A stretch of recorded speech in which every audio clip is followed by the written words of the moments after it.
एक दफा का जिक्र है, एक दौर दराज वादी में जो बुलंद पहाड़ों और गहरे जंगलों के दरमियान छिपी हुई थी, एक खूबसूरत परियों की बस्ती आबाद थी।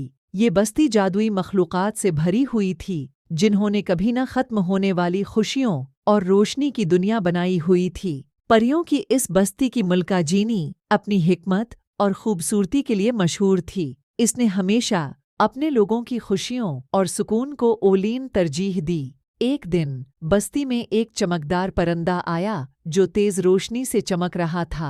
परिंदा एक सुनहरी पैगाम लाया जिसमें लिखा था कि करीबी तारीक वादी में एक अजीम खतरा मंडला रहा है और अगर कुछ न किया गया तो उसका साया परियों की बस्ती पर भी पड़ेगा।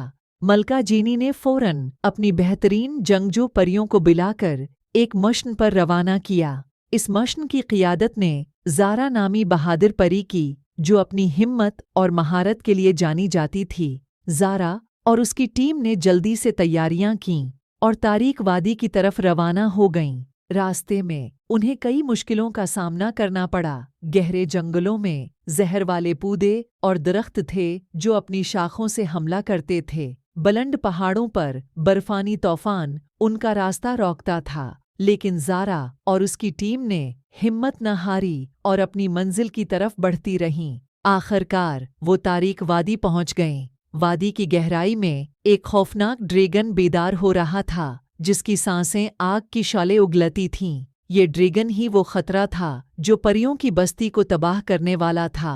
ज़ारा ने अपनी टीम के साथ मिलकर ड्रैगन का मुकाबला किया। उन्होंने अपनी जादुई ताकतों और हिकमत से ड्रैगन को शिकस्त दी, लेकिन ड्रैगन को शिकस्त देने के बाद उन्हें पता चला कि ड्रैगन खुद किसी जादू के ज़ेर असर था।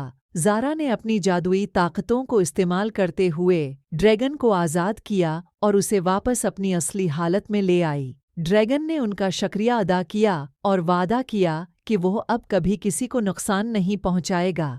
ज़ारा और उसकी टीम वापस बस्ती पहुंची, जहां उनका शानदार इस्तकबाल किया गया। मलका जीनी ने ज़ारा को बहादुरी और हिकमत के लिए सराहा और पूरी बस्ती ने उनकी तारीफ की। इस दिन के बाद परियों की बस्ती में मज़ीद खुशियाँ और अमन रहा। ज़ारा की बहादुरी की कहानी हर दिल में नक्श हो गई और सब ने ये सीखा कि हकीकी बहादुरी दिल की पाकीज़गी और नेक नीति में है।